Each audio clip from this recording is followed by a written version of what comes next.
Hi, I'm here with your Kodiak, and I'm just going to go over the service items with you. I've completed the check over of the bike. I haven't changed any fluids or anything like that. I haven't done any of that kind of the service work to it. So what I usually do with these service videos is after I complete that initial inspection, I'll go over that with you, just do this little video for you. Just so you can see the condition of things, and it helps you determine what you want to do as far as any repairs that I might be recommending here along the way. So we're going to start. I usually start at the front of the bike, so that's what we'll do here. Let's see. So I've inspected all your front and rear suspension, your steering and brakes. That includes your CV boots, your prop shafts, your U-joints, and all that stuff. So what we're going to do is I'm just going to go over the things that I find that need to have repair work done to them. And anything else that I check will be noted on the service report at the end when I submit the final invoice to you. So first off, let's start at the outside and work our way in. So your mud guards for your disc, your little metal, we'll call them rock guards, just to keep the big stuff from hitting on your disc. The one on this side, it's being held on by a zip tie, so that's something that you might want to fix. If you have that let go, you might decide to catch up on that disc and get into your brake caliper or something like that. So that's just something there that you might want to have replaced, or just repair that.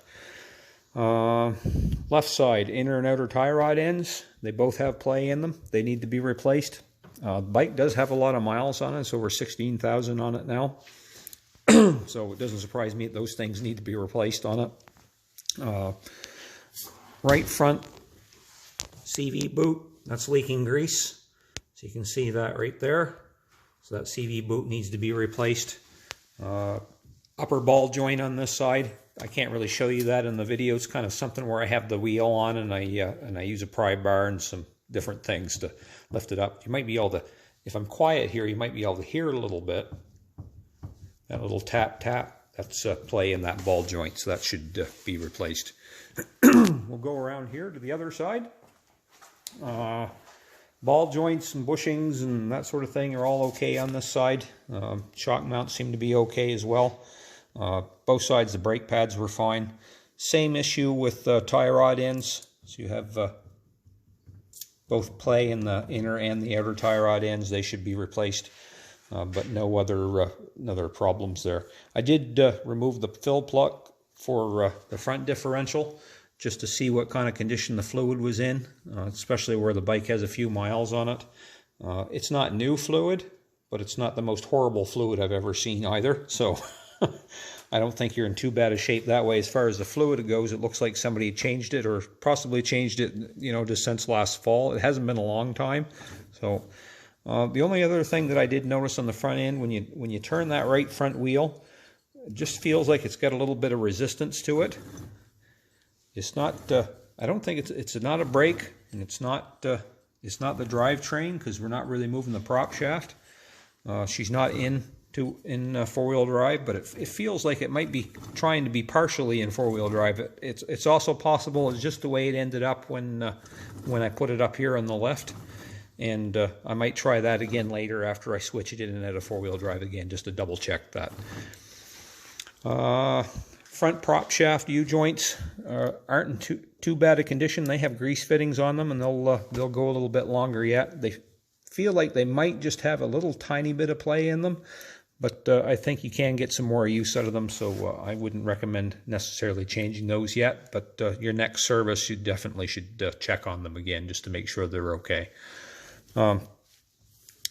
Your foot brake lever is trying to be seized, so you can see where it really sticks a lot.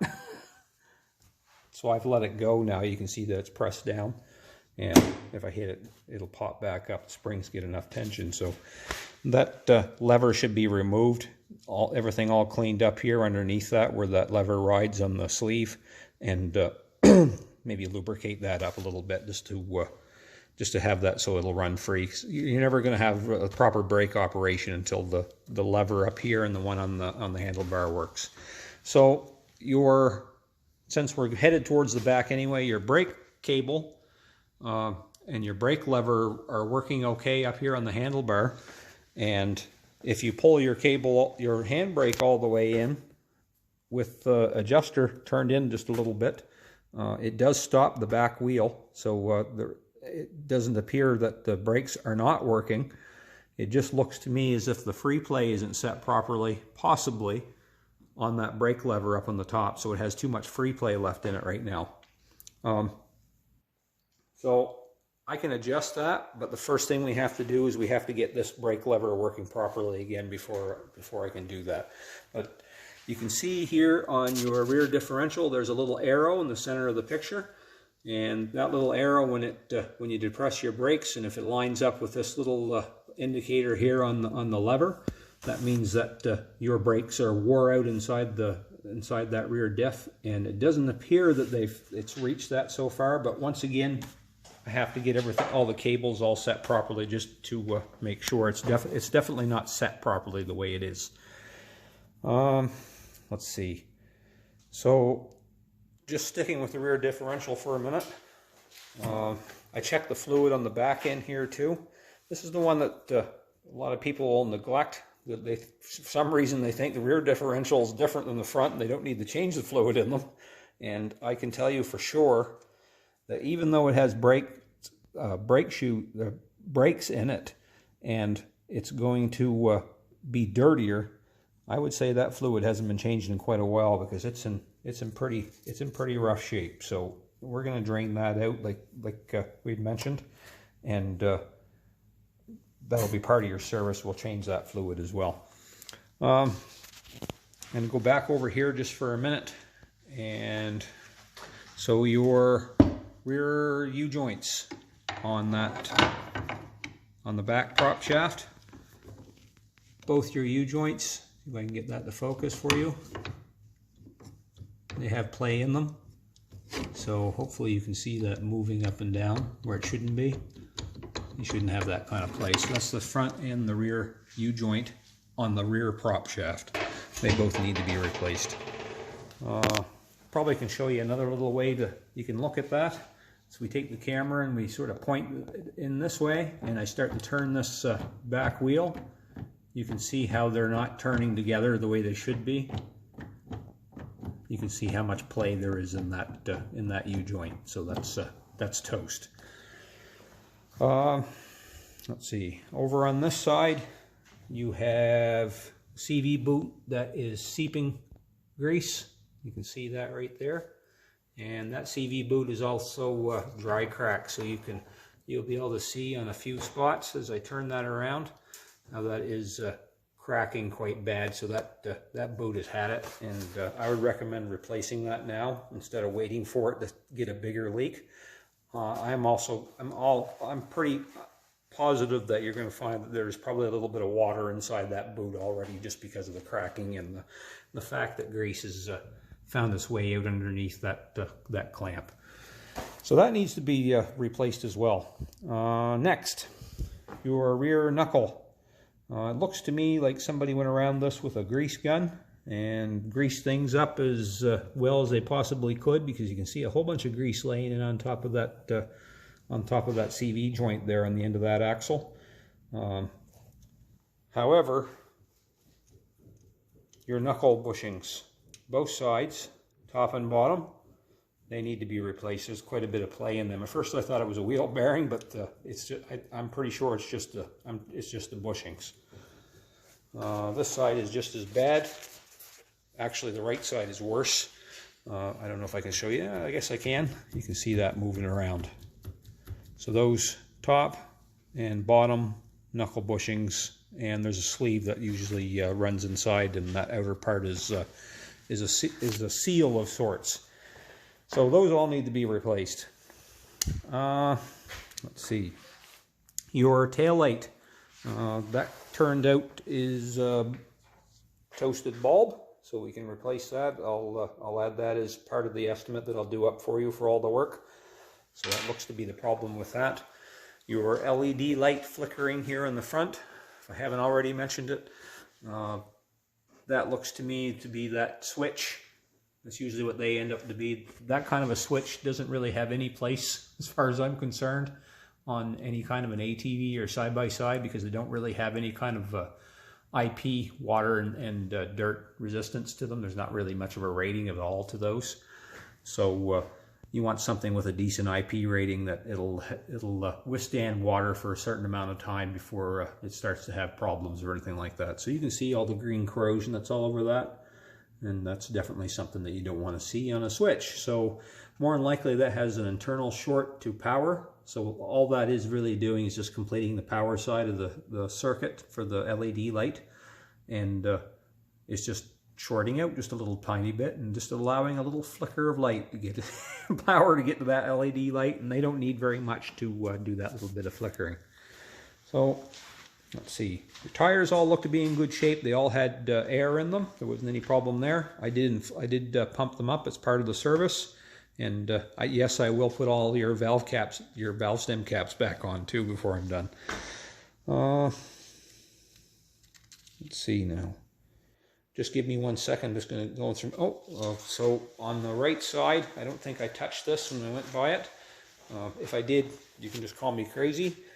On this side, you have the same sort of issue with your guard. You can see it's pretty floppy, and that is because the mounting bolt's actually backed out, and you can see where it's bent, and it's actually been making contact with the brake disc. So that's something else that I think we should repair. You can let me know if you don't want to do it, then I won't do it. Anyway, let's see, we'll go up to the top of the bike. I'm just going to lower it down here a little bit on the left. Give me 1 second. Just also, another little thing I'd recommend here for that LED light is right now the key is off and that light turns on. Because it is leaching a little bit of power, that means you have a little bit of a draw on that battery. It's not much, but it's enough that over time you're gonna end up having to put a battery in this eventually, because it keeps drawing it down. I've load tested the battery; it's still in good shape, but that is just something that's going to end up someday that it's going to start chewing up your battery a little bit more and a little bit more, and then eventually, just something where, to me, we put a new switch in, we find keyed power, and we put a relay in and make it so that that light can't have power unless your ignition switch is on. That is the proper way to do it. Also, I noticed there's a breaker in here for the winch, and these are pretty common.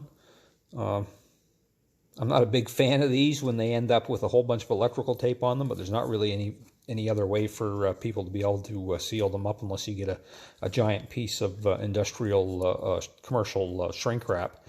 I'm going to try and make that cover a little bit more, because I don't really like the idea of those terminals being exposed, because that's actually where your cables are hooking on both sides. So you don't want that popping and maybe laying down in there and scratching into your frame and grounding itself out, especially where it's on the power side.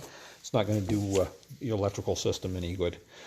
Your air filter, that's why I'm up here right now.